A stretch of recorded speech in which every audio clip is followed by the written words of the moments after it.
자, 13강 몽골의 간섭과 고려의 개혁 부분입니다. 우리 앞서 몽골과의 전쟁 배웠죠? 하층민들을 중심으로 처인성 전투, 충주성 전투에서 활약은 했지만 끝내 항복을 하고 개경으로 환도했었었죠. 그러면서 펼쳐지는 것이 몽골이 세운 원나라가 간섭하는 것이 진행이 됩니다. 몽고가 우리나라 간섭을 해요. 그래서 강화라는 말은 이제 항복을 하고 끝내 화해를 했다라는 건데 고려 정부가 개경으로 돌아옵니다. 근데 그나마 몽골은 우리나라 대우를 해줬어요. 식민 지배를 직접적으로 하는 게 아니라 고려 본연의 제도랑 풍속을 인정해주는 나름대로 대우를 해줍니다. 하지만 일정 부분 영토를 빼앗아 갔어요. 쌍성 총관부, 동령부, 탐라 총관부 등 직접적으로 일정 부분은 몽골이 지배를 합니다. 위치를 보면은 이쪽 화주 지역의 쌍성 총관부, 그다음에 서경, 평양이죠. 동령부, 탐라 총관부를 설치해서 몽골이 우리 땅을 빼앗아 갔어요. 근데 여기는 동령부나 여기는 탐라 총관부는 곧 반환이 되지만 이 쌍성 총관부는 뒤에 배우겠지만 끝까지 몽골이 가지고 있거든요. 그래서 이것을 탈환하는 것이 이따 보게 될 공민왕입니다. 그래서 여기서 쌍성 총관부는 꼭 알아두기 바랍니다. 철령 이북이라고 되어 있는데 여기에 쌍성 총관부 지역에 여기 철령 있죠? 철령이라는 고개가 있어요. 여기 이북, 북쪽이 쌍성 총관부 지역이라는 거죠. 자, 일본 원정을 떠납니다. 몽골이 우리나라를 반식민지로 삼았지만 이제 일본까지도 눈독을 들이게 됩니다. 그래서 우리나라 제주도에 말을 키우고 우리나라에 배를 만들고 우리나라 군인들을 이용해서 두 번에 걸쳐서 일본을 쳐들어갑니다. 그때 태풍으로 실패하게 되는데 일본은 이것을 신풍, 신이 바람을 불어서 구해줬다. 이것이 가미카제, 특공대 들어봤죠? 가미카제라는 어원이 되었죠. 근데 여기서 우리가 좀 알아야 될 것은 정동행성이라는 것을 이때 몽골이 우리나라에 설치를 해요. 정동행성. 동쪽을 정벌하기 위해서 만든 기구란 뜻이에요. 동쪽을 정벌하기 위한 기구. 동쪽이 일본이죠. 일본을 정벌하기 위해서 만든 어떤 임시 기구가 정동행성이었는데 실패했잖아요. 일본의 원정이. 그런데도 몽골은 이 정동행성을 그냥 그대로 두면서 내전 간섭 기구로서 활용합니다. 그래서 이 정동행성을 통해서 우리나라를 간섭하고 직접 다루가치라는 사람을 파견해서 우리나라 내전 간섭을 노골적으로 하게 됩니다. 그래서 정동행성, 다루가치, 내전 간섭의 단어라는 거. 그리고 고려가 망하진 않았지만 원나라가 우리나라를 찍어 누릅니다. 그래서 고려의 국왕은 왕은 원나라 공주랑 혼인을 해야 돼요. 이게 뭐 나쁜 식으로 볼 수도 있지만 또 좋은 것도 있어요. 세계 최강이었었던 몽골 원나라의 사위 국가가 되는 거잖아요. 이렇게 황제의 사위를 부마라고 불러요. 그래서 우리 고려는 전 세계 최강 원나라의 부마국이 된 거였죠. 그리고 왕자들은 어렸을 때 원나라에 가서 생활을 해야 되고 교육을 받아요. 그런 다음에 왕이 되면은 고려에 와서 왕생을 하게 되는 거죠. 그리고 왕실 및 관청의 이름을 격하 한 단계 낮추게 됩니다. 그래서 옛날에는 황제 때는 폐하라고 불렀는데 전하라고 불러야 되고 왕자는 태제라고 불렀는데 세제라고 불러야 되고 옛날에 광종, 태조 이렇게 불렀는데 충땡왕으로 불러야 되고 짐 대신에 고라고 불러야 돼요. 특히 여기 보면은 충땡왕 돼 있죠. 충렬왕, 충선왕, 충목왕, 충으로 시작하는 왕들은 다 이 원나라 간섭기 때 왕이라고 보면 돼요. 이 충이 무슨 충자냐면 충성할 충자예요. 그래서 원나라에 충성하라는 뜻이죠. 그래서 이것만 보더라도 좀 굴욕적으로 몽고의 지배를 받았었다는 걸 알 수가 있겠죠. 자, 그리고 수탈에 갑니다. 인적 수탈로 여자들을 요구했어요. 공여. 그래서 끌려가지 않기 위해서 일찍 결혼시키는 조혼이 유행했었고 끌려가면 좀 비참한 생활을 했었겠죠. 귀족의 노비로 아니면 첩으로 살든지. 근데 운이 좋은 경우도 있었어요. 이 기황후라고 해서 몽고 원나라의 어떤 황제의 부인이 되는 경우도 있었어요. 기황후. 영화 아니 드라마도 있었죠. 근데 그 오빠 기철이라는 사람이 고려에 살고 있었는데 자기 누이 동생이 몽골에 가서 황제의 부인이 됐어. 그럼 이 기철은 어때요? 자기 여동생이 몽골 황제의 부인이잖아.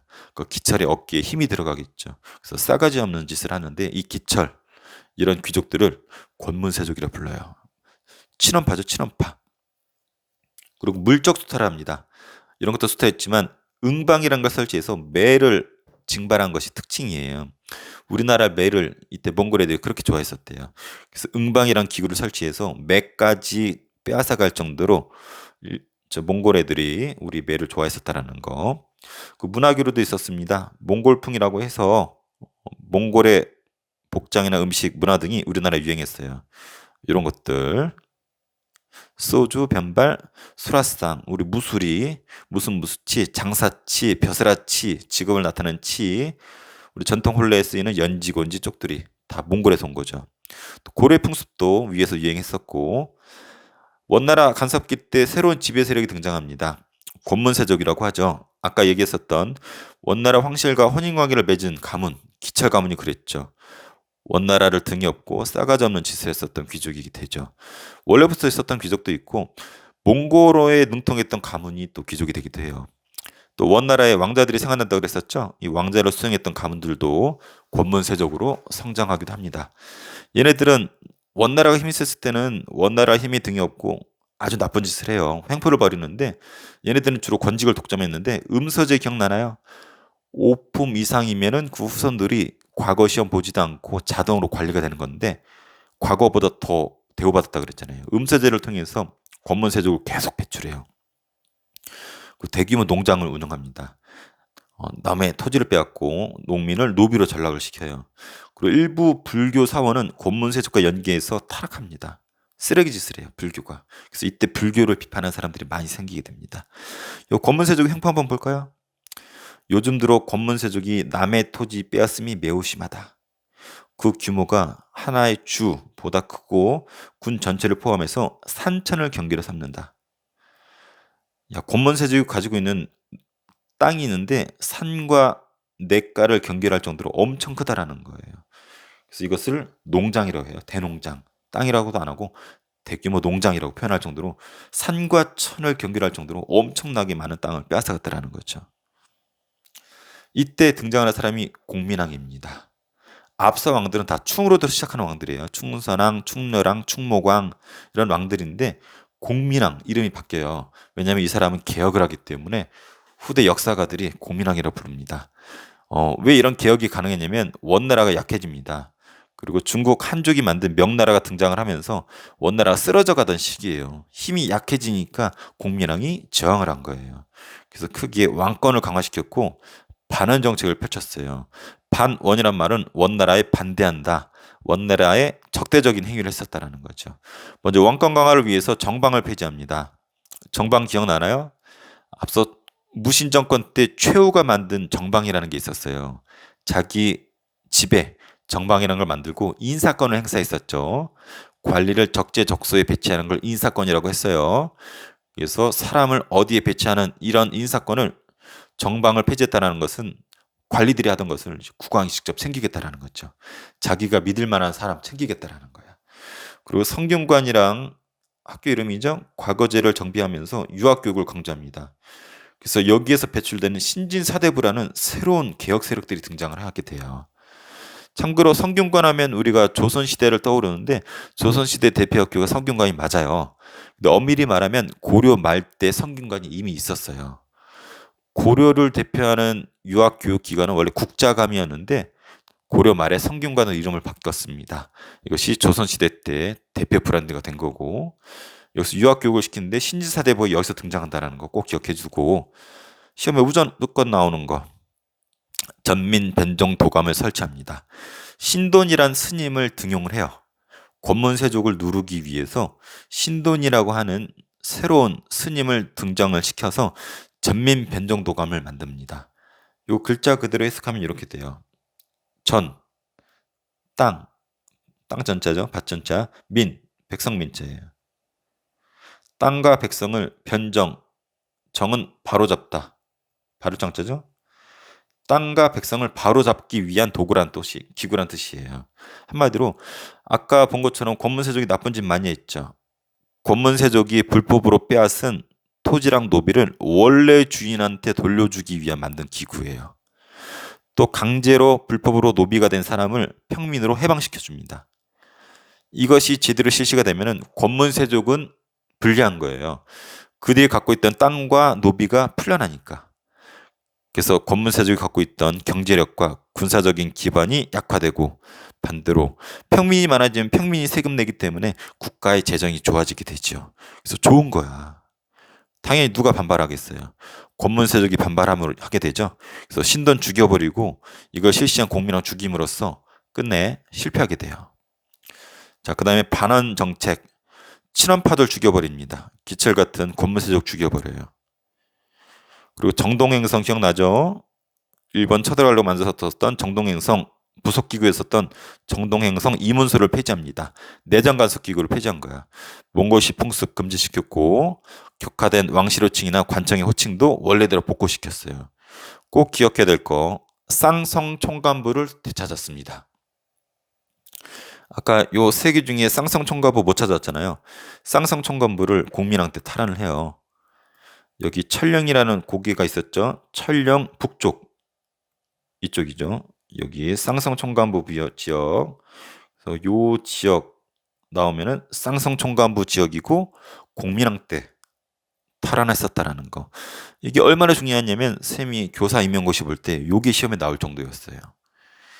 자, 그리고 이 당시 때 공민왕 때는 외적들의 침입이 많았어요. 북쪽에 홍건적이 쳐들어왔고 남쪽 해안가에는 왜구들이 그렇게 많이 쳐들어왔다고 합니다. 홍건적은 원나라에 저항하는 한족 농민을 말합니다. 한족은 중국 오리지널 민족을 한족이라고 하죠. 원은 몽골족이잖아. 한족을 무너뜨리고 몽골족이었던 원나라가 지배하고 있었는데 한족 농민군들이 저항을 해요. 나중에 끝내 명나라가 들어서죠. 근데 이 홍건족이 우리나라에도 쳐들어와요.